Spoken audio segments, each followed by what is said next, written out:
What are the commonalities among leaders who sustain excellence over an extended period of time?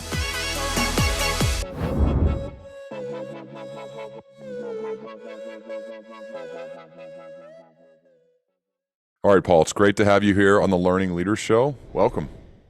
Hey, thanks, Ryan. It's good to be here. I'm happy to have this conversation. And I love talking with a fellow current Ohioan, so it's good to see you. You're just down the road in Cincinnati. I'm up in Dayton, so we could have potentially done this one in person. But to start, I want to get into immediately with a key idea from your book, Lead with a Story. This is actually key idea number 8 in that book, which I think all leaders should read. It says the most effective stories play on people's emotion. And I want to take us back to the 1980s. And there was a real issue in the state of Texas with what they called litter bugs, meaning people were constantly littering all over the place in the state of Texas. And they tried a lot of different things and couldn't get people to stop. So the government eventually then changed directions. And this is something that you talk about. Can you share what came out of this problem and why now it's been a roaring success? Yeah, well, they as you said, they were having problems in Texas with people littering mostly the highways, and they tried all kinds of things to get people to stop, and none of them were successful. And finally, they did some research to find out, why don't people in Texas care about litter? And what they found, I'm not sure they found an answer to why they didn't care about littering, but what they did find was what they did care about. And it turned out what people in Texas really care about is Texas. And so they changed their ad campaign from being focused on, hey, stop littering because littering's bad, to don't mess with Texas. And that was literally the ad slogan that came out, was don't mess with Texas. And littering, by the way, is messing with Texas. So, I think, as you said before we went on air, most people think of don't mess with Texas as this thing that, big tough guy Texans would say. And they do, by the way. They certainly do now that has become a catchphrase, from 50 years ago, from Texas. And it worked phenomenally well. Now, they did other smart things too. They had Houston Astros baseball players, and they had Willie Nelson and other people, on these campaign ads. But the main idea was they attached their problem to something that Texans did care about, because it turns out Texans didn't care about their problem. And it's simply associating their idea with the thing that Texans did care about, which was Texas, is the thing that worked. How I love the story. It was an aha moment for me because I like I said, I heard about this. Obviously, we've all heard "Don't mess with Texas." I didn't know that it stemmed out of littering, and it's brilliant. It really is. When you think about this playing on people's emotions and understanding what they care about, how do you relate this key idea to someone, let's say in the corporate world, a VP of sales at a Fortune 500 company, for example, of, okay, I need to get my team inspired to achieve this really big stretch goal, which is super normal in that world. What do you share with that person to play on emotions to inspire their team? Yeah, so I think the first thing I would say is I would probably change the way you just articulated that. And I don't know, maybe I wrote it that way in the book. And if I was to write it again today, I wouldn't write it that way. I wouldn't say play on people's emotions, because I think that sounds manipulative. And I have a whole chapter in Sell with a Story about how to avoid emotional manipulation, because I think that's a bad human tactic, or an unfair human. It's probably effective, but it's an unfair human tactic. I think I would say engage people emotionally. You need to engage people emotionally because people use emotion to make decisions. I think I mentioned in one of those books, we have a word for people who don't use emotions properly when they make decisions. And do you know what that word is? A sociopath? Exactly. Sociopath, right? So human being, it's a legitimate need that people have to have something emotional to engage with when they're making decisions. And so to answer your question more directly, for that VP who's trying to engage their organization in some new, sales program, or, whatever you said. I think the lesson from this story is, if they don't care about your idea, figure out what they do care about. And maybe even more particularly, um, if you're making a big change in the company, surely it's good for somebody. Otherwise, you wouldn't be going through the change, right? Find out who it's good for. Is it good for shareholders? Is it good for the environment? Is it good for the community? Is it good for the employees? Is it good for a certain subset of employees? Is it good for your customer? Is it good for the end consumer? Why are you making this change? There's some set of human beings who benefit from this change. Figure out who that is and then tell their story, because human beings care about other human beings. And so they need to see how this change is going to positively affect somebody, and then they'll care about helping you achieve it. I reference one of my favorite bosses. His name's Brian Miller, and I haven't worked. He was actually the boss of my boss, so I didn't even work directly for him. But he would lead our quarterly town hall meetings, and every one of those, he would open with a really engaging story about a person and what happened in their life. And then he would always tie it to how it impacted us, to how we could kind of be the hero of that story, and then go on and help and inspire us to achieve this big goal. Yeah. And it was a real skill. And I still remember a number of those stories. And I don't remember any graphs or any numbers or any of the statistics, but I do remember those. And he's top of mind because I just celebrated a birthday recently, and Brian called me out of the blue, which was awesome, you know. Mm-hmm. And I love to ask you, Paul, since you've written the books on these things, for that person who is in that role, who gives quarterly town hall updates, that instead of just clicking the clicker and showing the chart of, okay, we've increased 13% this quarter, great job team, which people are like, okay, cool, whatever. How can they engage and open with stories to relate them more to their teams, as opposed to just showing the boring graphs behind them on the PowerPoint? Yeah. So, well, I think what your boss Brian did there is fabulous, and that's certainly a way to do it. Is to tell stories about how this is good for them, the people in the room.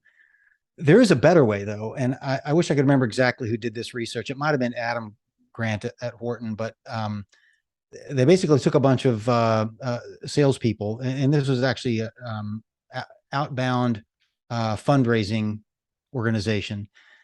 And for 10 or 15 minutes before every shift, they brought a third of them into a room, and they told them stories about exactly what Brian was telling his people, stories about how what you're doing today is going to help you, because you're going to earn a lot of money today, and it's going to help you build money so you can go to college, because these are mostly 18, 19-year-old kids, and or it's going to help you buy your first house or whatever. And then another third of them, they told them stories about how what you're doing today is helping somebody else, not you. We're not going to talk about how this is good for you at all. But we're raising money for whatever it is, Special Olympics or whatever, So they would tell stories about the people whose lives were benefited based on the money that they were raising for these charities today. And then the third group, they brought them into the break room and they did nothing. They just said, take a break and, we'll start working 10 minutes. So that was the control group. And what they found out, of course, the control group had no change in their productivity in making sales before and after this test. The group that was told stories like Brian was telling people about how this is really good for you and it's going to help you, their sales went up like 10%. But the group that they were telling stories about how what you're doing today is good for these other people went up like 30%. Mm. So storytelling helps for sure. Stories about how this benefits you definitely helps. But it turns out stories about how what you're doing helps other people is even more impactful to people's performance, because it turns out, as cynical as we often are, it turns out on average, human beings care more about doing good for others than they do about doing good for themselves. And so those are more often the stories you want to tell. I heard a story about that, where in an interview process where somebody was trying to convince another leader to leave their company, and he told me the story that instead of saying like, our company pays this and the 401k and the benefits, they said, here's actually what our product does. Mm. And that particular product helped a, a mom who had given up their kid for adoption get reconnected. It was like a public records type thing that was much more in depth, and it was hard to do. And he told a story about this mom and her quest to find her child, and the fact that she eventually did, and how they reconnected, and they have a relationship to this day. And he goes, if you come here, you will help more people do that. That's why I think you should come here. And the guy was like, oh my goodness. So, Right. yes, the money and all that's important. But that way of selling somebody, he said it never been done before to me. And how could I not do it? I was so convinced. Right. And so it's just so powerful to think. I want people to kind of rewire how they sell or how they lead to engage emotion. And as you said, now that science really just made me think of that story of how what you're doing could potentially help somebody else. Right. Yeah. In fact, I think it was Steve Jobs when he was trying to essentially recruit his replacement from I think it was Coke or Pepsi, one of the two. And he said, "Look, do you want to keep selling sugar water to kids, or do you want to come with me and change the world?" That was a short story, and it worked. I mean, people want to be part of a bigger story. Yeah. Key idea number 9 and lead with a story is fill your story with surprises to pique your audience interest and memory. This makes me think of Neil Ford, who I had on recently, where at the end of all, he tells like 2 to 3 minute stories on TikTok, and they're absolutely awesome. I highly recommend you check them out. But at the end of all of them, there is usually a surprise or an aha or a twist, and that it's coming, and you just wait. You're waiting for it, and you're on the edge of your seat. How does somebody develop this skill? Because I think most of it mess it up almost all the time. Yeah, so there's some really easy techniques to do it. First, let me just explain why it's important. It definitely makes your stories more interesting, as you've found out from this guy on TikTok. Um, but there's a real practical reason to put these surprises in your story, and because it literally makes your story more memorable. I mean, when somebody gets surprised, there's a little bit of adrenaline that's released in their system naturally, and adrenaline is shown scientifically to make the memory consolidation process, the process by which we remember things, faster and more efficient. So you're literally triggering a physiological change in your audience that will make them remember your story better. So there's a very practical reason to do this. It's not just because it makes it more entertaining. Anyway, like one technique. In fact, I'll demonstrate it for you here real quick, and then I can explain how it worked. Right. And you probably, if you read Sell the Story, you saw this one. So there's a young boy named James, right, 9-year-old kid. He's in the kitchen with his mom and his mom's sister. Well, while mom and auntie are sitting at the kitchen table having a cup of tea, James is standing over the stove watching the tea kettle boil. And he's just fascinated with it. Right? He's watching this jet of steam come out of the tea kettle, and he's got a spoon. He holds it up there into the jet of steam and watches his little drops of water condense and trickle down into a cup he's got sitting there so he doesn't make a mess in his mom's kitchen. Anyway, just watching this cycle go over and over and over again, just fascinated with it. Well, eventually his mother gets frustrated with him. She kind of barks at him. She's like, James, like, go do your homework, ride your bike, read a book, go outside and play. I mean, aren't you ashamed of yourself just wasting your time staring at the tea kettle boil? And as you know from reading the story, 20 years later, young James Watt grows up to invent the steam engine, ushering in the industrial revolution that we all benefit from today, and all based on that fascination with steam that he developed at the age of 9 in his mother's kitchen. Now, the first time I read that story was in a book titled James Watt. It was a biography of the inventor of the steam engine. So, of course, it was no surprise to me that the story in chapter 1 about James, and the little 9-year-old boy was about James Watt, who would grow up to invent the steam engine. But to most of your audience listening, unless they happen to be a history buff, that was probably a surprise to them at the end that was James Watt. And ask yourself why. I mean, here's the technique. Why was that a surprise at the end? And the answer is very simple. Because I didn't tell you his last name. Right. Now also I didn't tell you the year. So really the technique was you take one or two small but vital pieces of information that belong at the beginning of the story, and you don't give it to your audience until the end of the story. Presto, surprise ending. So, as you know, in that book, I take people through here the questions that you need to answer in a particular order to tell a story right. And question number two is, where and when did it take place? Well, I told you where, Mom's kitchen, but I didn't tell you when. So I only partially answered that question. Question number three is, who's the main character? Well, I told you, James, but I didn't tell you James what. So again, I partially answered the question enough to satisfy most audience members. But then I finished answering the question at the end. Now, if I didn't answer the questions at all, if I didn't tell you where or when, didn't tell you who the main character was, that just ruins this. People they don't like those stories. They're like, you're frustrating me. You're just telling it in the wrong order. I don't even know who you're talking about. But if you give them enough to satisfy them that question's been answered, but really finish it later, you just create a surprise ending. And you can do that with almost any story.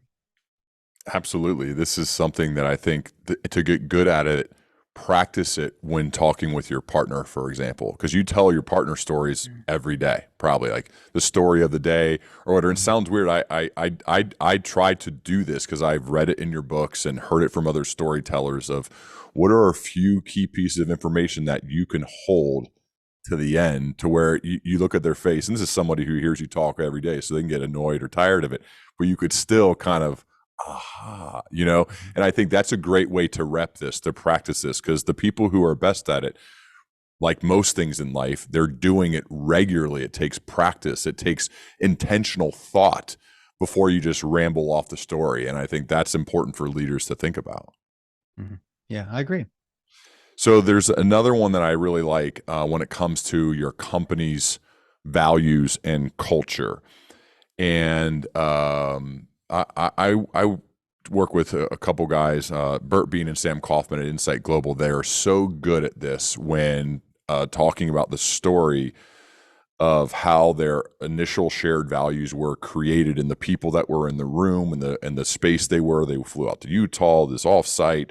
There happened to be a legendary leader who unfortunately had cancer, who was near the end of his life, that was there. And just the way they told these stories blew me away. And that's why those shared values are so brought to life, because they're not just words on a page. They're stories and about the moment they were created and why they were there and the people that were involved and all of that. Can you share more about why these company values and the culture need to be told and retold through stories instead of just hanging them up on your wall? Yeah. So, well, first of all, I mean, these culture and values certainly start with the behavior of the founders and the leaders in the company. But typically, only a few people actually see those things happen. They happen during a meeting, and there's 7 people in the room, and there's 7,000 people that work at the company. So there's 6,993 that didn't see it happen. So if you want to inculcate the organization with the values that were demonstrated in that meeting with 7 people, somebody's going to have to start telling a bunch of people about what happened in that room. And so that's why storytelling is the vehicle that will communicate, because you have to tell them the story of what happened. But you also you want to make sure to tell stories that will both foster the behavior that you want and also dissuade the behavior that you don't want. So you need both positive stories of, look, this happened, and that shows you, how we want you to behave in these situations. And here's another situation where somebody was faced with a tough situation and they did not behave the way, is in fitting with our corporate culture and values. And so and you can see through the story the negative ramifications both on the company and the person who behaved that way. So maybe the person got fired, but maybe the company, the stock dropped 15% because of, or whatever, or, a bunch of people got hurt, or, because people weren't valuing safety enough.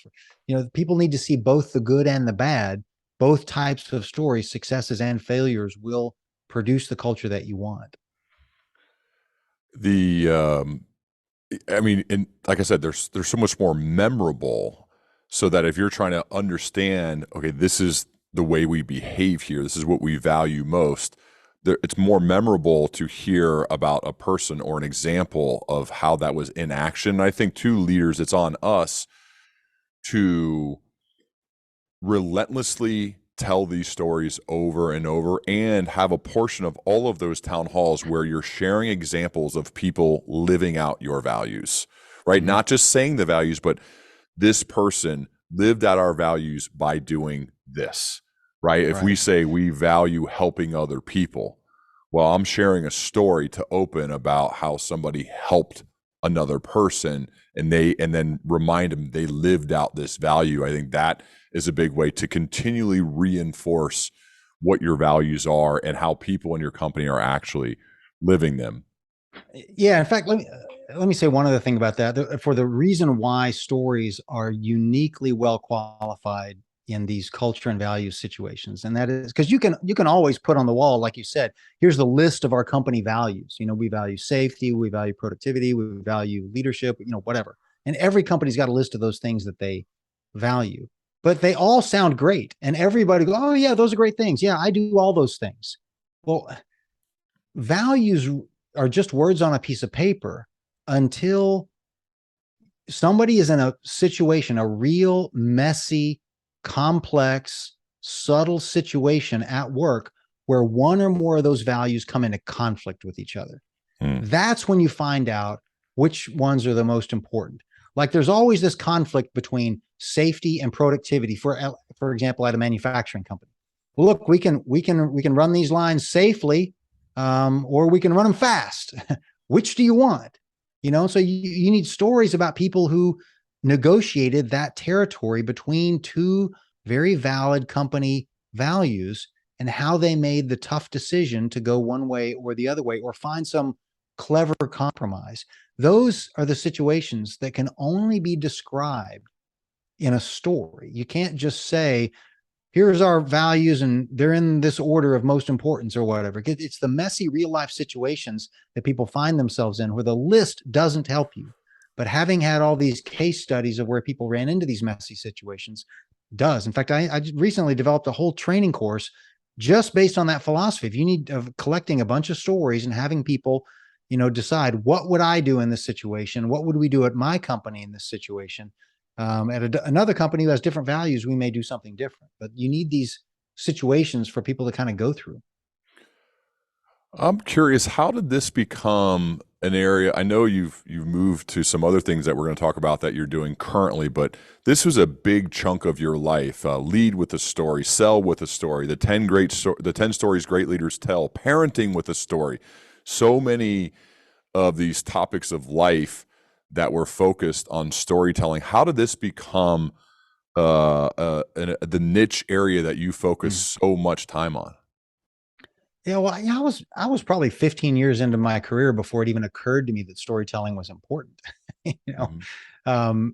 and once I did, that kind of frustrated me because they didn't teach me that in college. They didn't teach me that in business school. They didn't teach me that at Accenture. I was there for a couple of years, and they didn't even teach me that at Procter and Gamble. And I was there for 20 years. And so I went out to try and I figured this looks like something I need to be good at if I want to be a good leader. So I started reading all the books I could find on it and still didn't know how to do it. And so I started interviewing leaders who I thought were particularly good at it. First Mm. inside the company and then outside the company. And I found myself learning a lot more by just listening to the stories that I thought, great leaders were telling. And at some point along that road, it occurred to me that I'm probably not the only one who wants to know this. And so it stopped being my own little selfish learning journey and became an idea for a book, that first book, Lead with a Story. So all of that research turned into that first book. And that first book, just sent me on a totally different career path. After 6 months after that book came out, I quit my job and became a full time researcher and author and speaker on storytelling for leaders. And Yeah, and that was 10 years ago. So it definitely changed the trajectory of my life. But it was born out of my own desire to learn how to be a better storyteller. Were you surprised by how your initial book was received? Yeah, yeah. I mean, I certainly hoped that that would be what happens, but you can't be reasonable and expect that to happen. I think Yeah. 99% of books that are published, sell a few hundred copies. So, you know, I think that first book's now in its 11th or 12th printing, and it's in 7 or 8 languages around the world. So yeah, it definitely exceeded my expectations. And but this is the career path that I was hoping to have out of that. So I'm very grateful. Do you have a favorite story? Oh, people ask me that all the time, and it's like asking somebody with 300 children which one's their favorite. So, Mm-hmm. I have several favorites, and you've probably read a lot of them. What's I one that's typically top? say, "Well, do you have a favorite of mine?" And I'd be happy to tell it. Yeah, well, what's one that's top of mind that you think about the most? I get asked this about guests on my podcast all the time, and it's really hard. But I usually can bust out a couple, and Yeah. why? I'm curious. Yeah. So in the 10 stories great leaders tell that you mentioned, I only have 10 stories. Okay. So I've tried to narrow it down from 200 favorite stories down to 10. And in that one, the one that a lot of people respond well to is number 9, which is a leadership philosophy story, a story that people tell about their own leadership philosophy to help people who work for them understand what kind of leadership to expect from them. And the example I give in the books from a guy named Mike, and he was a West Point guy. So his first leadership opportunity was in the military. In fact, specifically, his first leadership opportunity was he was a tank platoon leader, and they were going through a training exercise out in California on a 10-mile long, 5-mile wide battlefield with these tanks. So they were real tanks on a real field, but they're not going to shoot live ordnances at each other, of course. So they got their gun turrets outfitted with little laser pointers, and they got receivers on the tank so they know who got virtually shot. So it's basically a giant game of laser tag, but with real tanks on a real field. So he happens to be assigned to be the guy in charge of the first tank that's going to go into battle on his side of the field with 399 other tanks in wedge formation behind him. So it's 400 tanks on one side versus 400 tanks on the other side. So the night before the exercise, he sits down with the commanding officer, of course, and they look at a map of the terrain, they figure out where the high ground is so they can have the best odds of winning the exercise. Next morning, the exercise starts. He's in the tank. They're racing out onto the field. They get to the first place where he's got to make a decision. You're going to turn right or turn left. And honest to God, he just has no idea what to do. Apparently, a battlefield looks different when you're looking at it through the crack and the hatch of a tank bouncing up and down at 40 miles an hour than it does on a map in a conference room. So Mike's got a decision to make. His first leadership decision. Do I turn right or left? Well, the first leadership decision then is the second one is, how do I make this decision? So he's got two choices. He can either stop the tank, get the map out, turn the light on, figure out the right thing to do. Or his other option is he can just guess. Well, Mike chooses option 2. He just yells out, driver, turn left, even though he has no idea if that's the right thing to do. So the driver turns left. Well, a few seconds later, the light in his tank starts flashing, which means you just got shot by a laser. You're technically dead. Okay. So that was the wrong decision. So they had to stop the tank, pop the hatch, and get out. Those guys are done for the day. Well, a few seconds later, tank number 2 turns left right behind him because that's their job, follow the leader. Well, their light starts flashing. Okay, they're done. Tank number 3 turns left. Their light starts flashing. Well, the guys in tank number 4 saw 3 tanks just get virtually shot and killed, right? They realized that was a mistake. And so they turned right. And then 396 other tanks turned right. They took the high ground and won the exercise, right? Now, Mike made a mistake that day. He turned left when he should have turned right, but he learned a valuable leadership lesson from it, which is this. Sometimes it's better to make the wrong decision quickly than to make the right decision slowly, right? Just imagine what would have happened if he had chosen option 1. He stopped the tank, turned the light on, get the map out for, I don't know, 30 seconds. For 30 seconds, there would have been 400 tanks lined up, sitting ducks, literally getting picked off one at a time. But because he made a quick decision, even though it was the wrong decision, they won. Because, business and life and war are all similar in that, if you make a mistake, sooner or later, it'll become obvious that was a mistake. And you can monitor and adjust, which is what 396 other tanks did. Now, it's certainly not always the case, but and you've seen this in your business life, I know I have, that we get stuck in this analysis paralysis where for months will agonize and do more research and do more analysis to make a decision. Meanwhile, our competition is still moving forward. So sometimes it's better to just make an educated guess, see if it works out, and if not, try something different. And so that story lets people know how he has become the decisive leader that he is today, right? And he is more decisive than most leaders as a result of that experience. And he shares that story to set expectations of people that that's the kind of leadership they can expect from him. But they also learn a little bit of a leadership lesson. Maybe I should be a little bit more decisive of a Mhm. leader. Now he could just tell them, "Yeah, I'm a decisive leader." Well, maybe they'd believe that, maybe they wouldn't. But what does that even mean? The story does a much better job of communicating that. We're all going to remember how to be a more decisive leaders ourselves by that story. Like I will, others listening to this will too. They'll listen to this story about Mike and the tank commander and messing it up actually.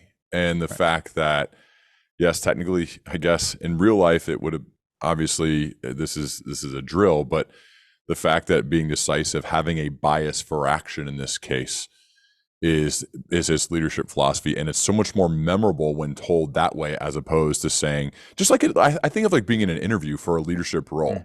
If you're like I'm decisive and Right. I'm you list off the big words that are Right. important, or you say this is a story and you just launch into the story and you're good at it. You're going to have that interviewer on the edge of a seat Right. waiting to say Yeah. like where's this going.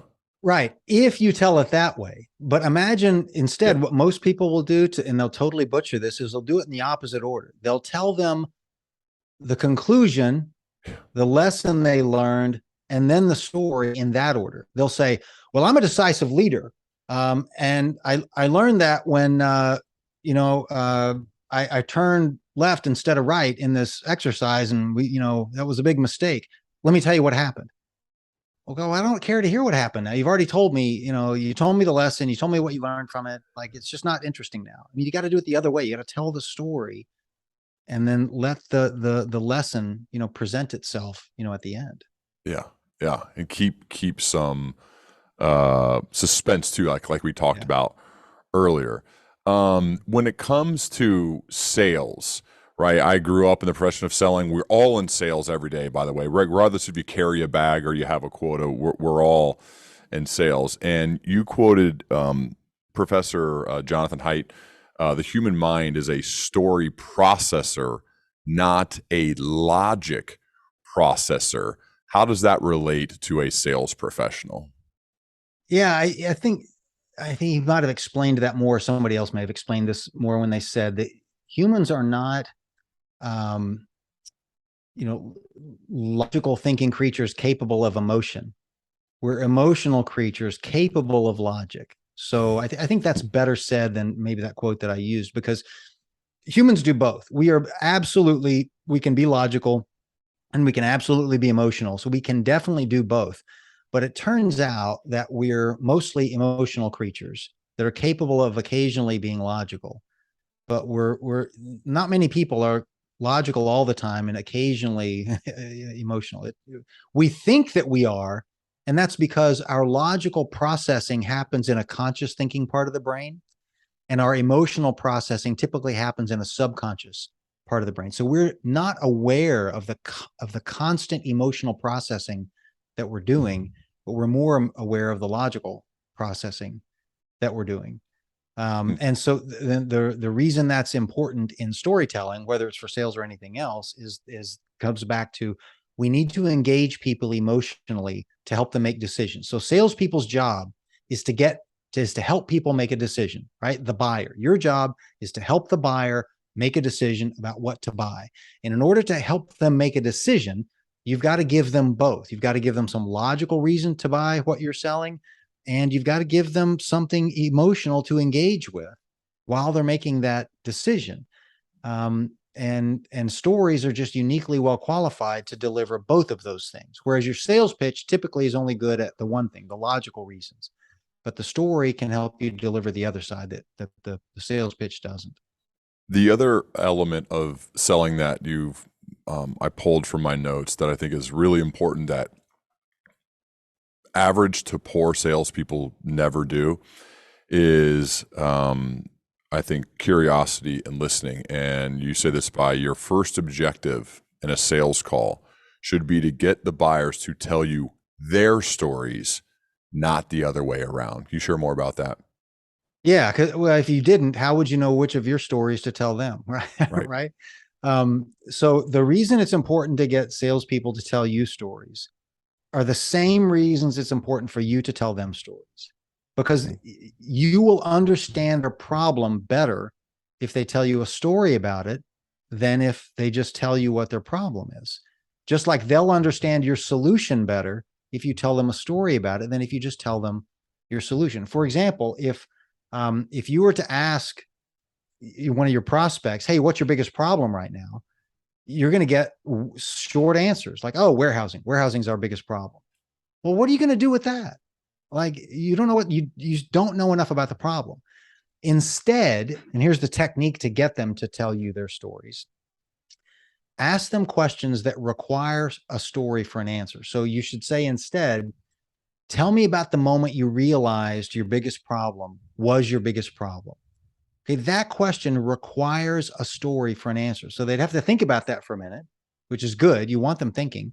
And then they'd say, "Well, I guess that would be, a couple of months ago, we got this huge order from our biggest customer. And it was an emergency order. They needed it like shipped out the next day. And we went out to the warehouse and we did not have the product that they needed. So we had to schedule a special production run, which cost a lot of extra money. And we had to run, 24/7 to get it done, but we did. And then we had to expedite the shipping and we got it there just on time. And then we went out to the warehouse and we found the product that they needed sitting right where it should have been all along. And we didn't need to go through any of that trouble. So now you know what they mean by a warehousing problem. What they have is an inventory location management problem, right? They don't know where the stuff is in their own warehouse. But you need to hear that story before you can really help them if you're in the warehousing business, right? So asking them questions that require a story for an answer as opposed to short answers are the way to get them to tell you the stories that you need them to tell you so that you can be the best salesperson you can be. Great opener for a question. And I think of this with kids. This was brought up on my podcast, I think a couple years ago. I wish I could remember the guest, but instead of asking your child when they get off the bus, "How was your day at school?" or "What did you do at school?" Mm. You say, "Tell me about your day at school." This "tell me about" is so much Yeah. better, especially with a kid, but I think it works in sales, it works everything. And I've noticed I do this, especially with my 8-year-old daughter, Charlie, get her off the bus. I try to be there as much as I can. And I say that, and it doesn't give her an out to say good or, Right. recess or whatever, but it's Right. "tell me about." So she knows now and she's ready that there has to be more than that. And I Right. think you can do that in any conversation. I mean, somebody tells you something that's interesting or you're curious about, well, tell me more about that. Mm. Yeah, I And I like that. and Tell me about is a tell me great about tell me about story elicitor. instead of like what keeps you up at night, which by the way, I think if you say that question as a salesperson, you're immediately going to trigger to that other person bad salesperson because that Mm, question's old and outdated and there's so many yeah, better ways to ask it. Like you just said, tell me about a moment, not right. what keeps you up at night. We're like, oh God, I got to do this again with this sales guy. I Right. hate this sales guy. You know what I mean? So I think just how you phrase it is can really change the whole dynamic of the conversation to get the story from them so that you can then figure out the hopefully solution and you can share your story in that regard. So I really, really like that. One more I want to cover of key idea number 7. This I know we're bouncing around, but I'll only do it because I Good. know you can handle it. But number 7 is a successful story is comprised of only 3 ingredients, and the acronym is CAR, CAR, and those ingredients are context, action, and the result. Can you unpack that acronym for me?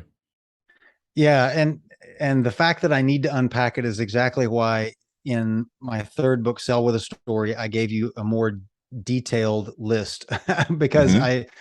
I think it was good to start with something simple like that. I got a lot of questions over the next few years of, yeah, well, what goes in the context, what goes in the action, what goes in the result. So the idea behind it is just that's the structure, the most basic structure of a story. right? Because if somebody says beginning, middle, end, well, that's just not very helpful. Like, well, what goes in, right? But context is the beginning, the action of the story goes in the middle, and the result goes at the end. So to unpack that, I'll give you the new structure that I teach today, and it's basically 8 questions that your story needs to answer in order to have the structure right. So it starts with what I call the hook, which is why should I bother listening to the story? Like you got to give your audience a reason to listen to your story, or they might not. But once you've given them that hook, the reason to listen to your story, then you're going to answer questions like, where and when did the story take place? Who's the main character and what did they want? Right, and those first three questions are part of the context. Right? Why should I listen? Who's the main character? Where and when did it take place? That's the context. The action then is what was the problem or opportunity they ran into, this main character, and what did they do about it? So those 2 questions are really the action of the story. In fact, that question number 5, what did they do about it? That's the majority of the story. That is the action of the story. Then you get into what was the problem they ran into? What did they do about it? How did it turn out in the end? Right? That's the result of the story. But you're not done telling the story, because you need to help people derive some action from this. So what was the lesson from the story? What did you learn from the story? And what do you think I should go do now? That's the last question number 8. So that's your opportunity to make a recommendation. So I'd say those 3 questions go into the result. How did the story turn out in the end? What did you learn from the story? And what should I go do now? So if you answer those 8 questions in that order, you're going to have a story come out that at least is in the proper order and is in the right structure and doesn't confuse people. Now, you're going to need to engage them emotionally, and there are different techniques for that. And you're going to want to create those surprises that we talked about, and there are techniques for that. But as far as the structure of the story goes, those are the 8 questions that really unpack that context, action, result.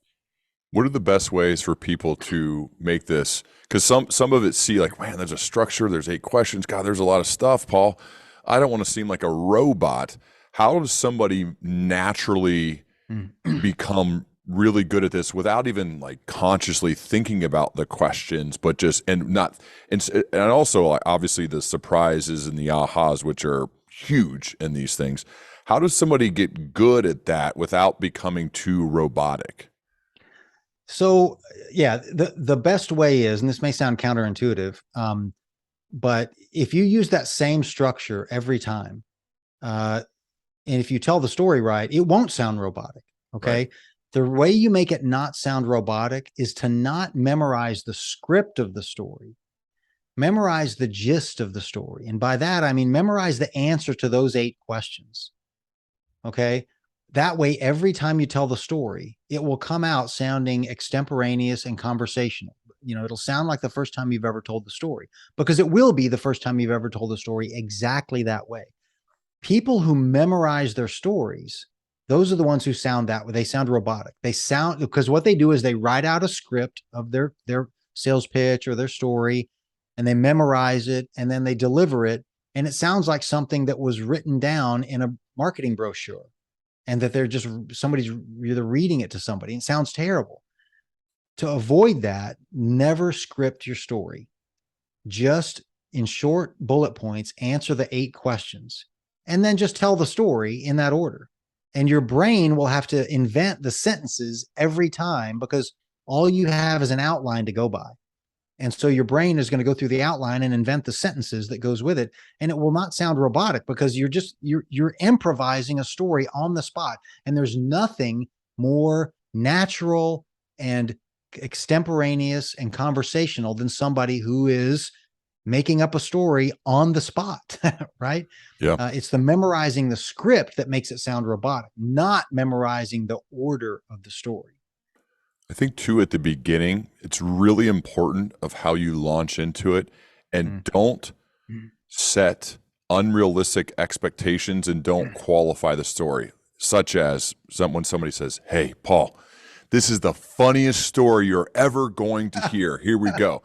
there's no way it's going to be the funniest story that you ever heard. Right. You've been around for a while, so have I.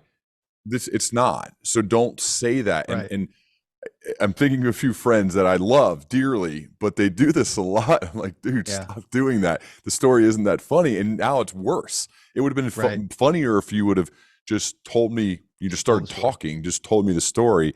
There was a surprise, and then there was a funny bit within it, and I'm probably laughing as opposed to, hey, you got to hear this is the funniest thing I've ever heard. I think a lot of people do that because they want to get your attention, but it ends up Right. having the opposite effect by the end Exactly. because you're so let down. Yeah, I totally agree. In fact, I like the way you said it better than I normally do. In fact, it's what I normally just talk about is don't even tell people you're going to tell them a story. Right. But telling them you're going to tell them the best story they've ever heard is even worse. But it's Yes. even bad just to tell them, let me tell you a story. Well, don't do. Most people don't want to hear a story. And the analogy I give is it's like telling an adult that you're about to tell them a story is like telling a 5-year-old kid it's time to stop playing with your friends and come inside and take a bath. Right? In both cases, they don't want to do it. But in both cases, once they get into it, they love it and don't want to get out. Right. Mm, But if you tell them that's what you're going to have to come in and get in the bath, or I'm going to tell you a story, they're not interested. But once they're in it, they love it. So just don't skip that first part and just put them in the bath. Right. yeah. Yeah. Start telling the story. Just tell it. Right. Exactly. There's so much more. That's why I encourage people to get your books. But the other thing I quickly learned about, but not that much as we were chatting beforehand, was the fact that you've taken a hard left turn in your career. And I'm curious as to why, and would like to dig in more. So what are you doing now, and can you share more about why? Yeah. So it turns out I've taken, I think, 3 hard left turns in my career, and it Okay. looks like I'm doing it about every decade. And maybe that's normal. But yeah, I spent the first decade of my career in finance and accounting type roles after getting my MBA in finance, and then I shifted over to consumer research. So that's still in business. So maybe that's not a hard left turn; it's a slight left turn, but completely different functional discipline within P&G. And then I became an author and started writing books for a living and giving speeches and teaching training classes. I would say that was a hard left turn, completely out of corporate America. And a year ago, I made probably the hardest left turn. It's not really a career change because I'm still doing what I'm doing. But in my spare time, I'm in a degree program in astrophysics at the University of Cincinnati. And it's not because I want to go become, an astrophysicist. I have no, delusions of grandeur. I'm just going because I've been fascinated with science all my life, but never studied it academically. And after 10 years of being a writer and a, kind of a performer on stage, which really exercised the creative side of my brain, the logical analytical side of my brain just needed to get exercised. And astrophysics is about the most difficult thing I can think of to study, so I'm doing that just in my spare time, just for fun mostly. Could you actually feel? I mean, like, okay, I'm really exercising this side of my brain, the other side not so much, so it's atrophying. Like, you could feel that. I mean, that sounds funny to me. Well, I mean, obviously I'm not physically feeling Yeah. a left and a right brain tickle, but I do somehow am conscious of the fact, have been conscious of the fact that I missed doing really analytically rigorous type of thinking. Mm, I missed that kind of thinking, and I'm getting that satisfied with this now, and I'm definitely enjoying it. interesting. Paul, someone who's, let's say they're earlier in their career and they look at your career and see like, wow, he's done a number of different things. That's really cool. Maybe I'd want to do that. I'm not sure. But let's say you're talking to someone who's 24, 25, and they've graduated college. They want to leave a dent in the world. They're not exactly sure what they're going to do, but they care about other people. They care about doing good, right? They want to be a productive achiever. What are some general pieces of life slash career advice you'd give to that person? Yeah, so I would say to not be afraid to make those hard left turns. In fact, the studies I've seen say that people today take 7 of them over the course of their career. So technically, I got 3 left. I got to make sometime in the next few years, right? And a lot of people start out worried that they've got to pick right the first time.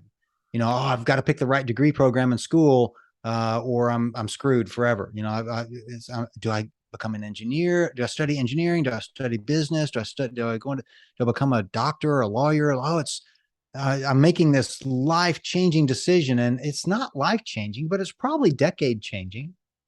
It certainly will affect the course of your career for the next many years, but very few people end up where they start these days. So I guess part of the advice is don't worry too much about that.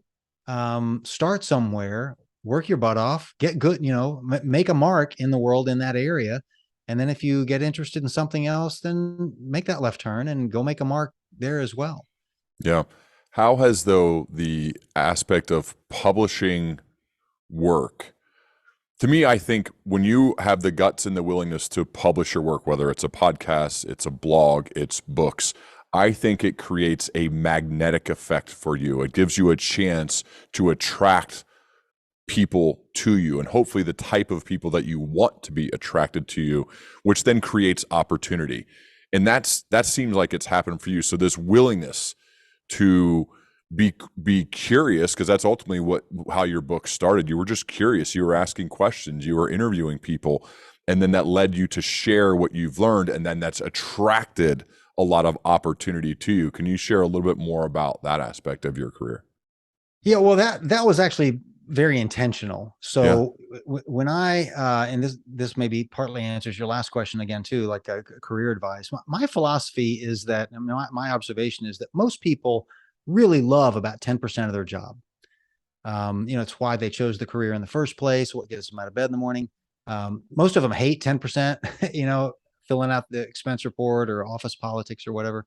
But that big 80% in the middle, most of us we like it. It's good. I wouldn't do it if you didn't pay me, but it's good work.